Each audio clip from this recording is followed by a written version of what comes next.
5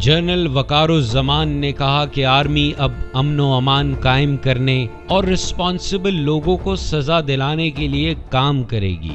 شیخ حسینہ کی حکومت ایک مثال ہے کہ کس طرح طاقت اور اختیارات انسان کے گرد گھیرا ڈال سکتی ہے۔ ان کی کہانی ایک یاد دہانی ہے کہ عوام کی آواز کو کبھی دبایا نہیں جا سکتا۔ عوام نے ثابت کر دیا کہ وہ اپنی حقوق اور انصاف کے لیے لڑ سکتی ہے، لیکن اب سوال یہ ہے کہ بنگلہ دیش کا مستقبل کیا ہوگا؟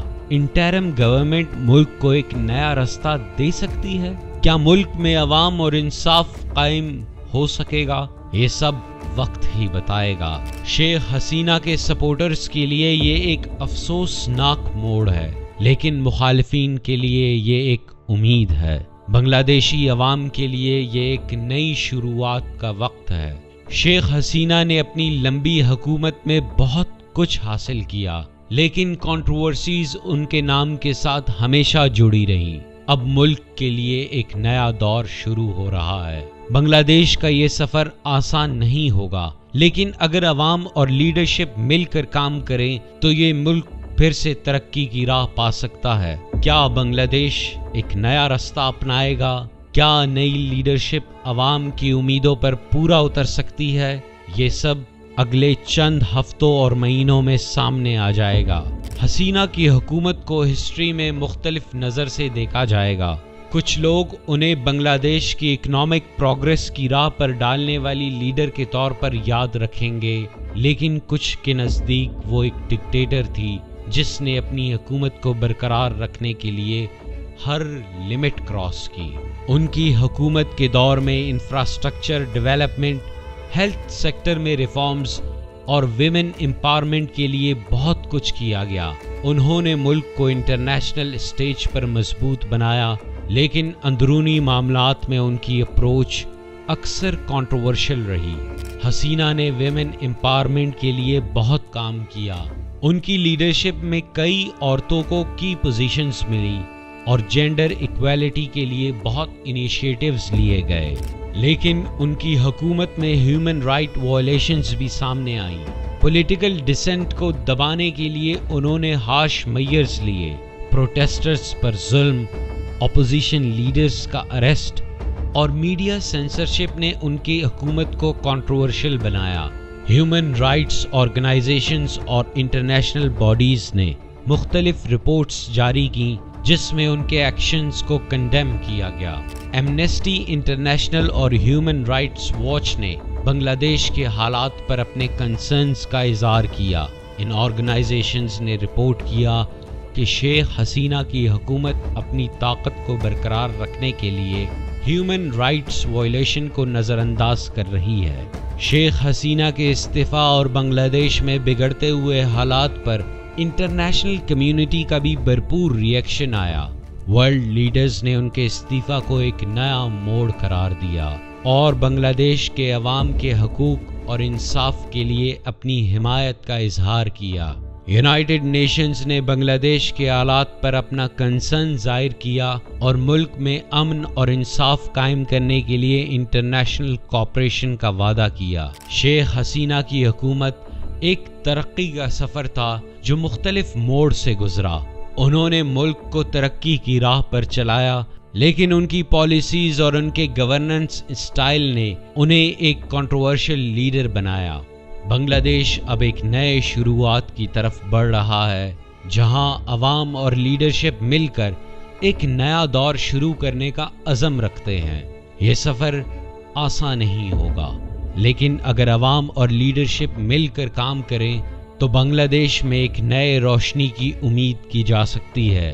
ملک کی ترقی اور انصاف کا نیا راستہ اب عوام کے ہاتھ میں ہے۔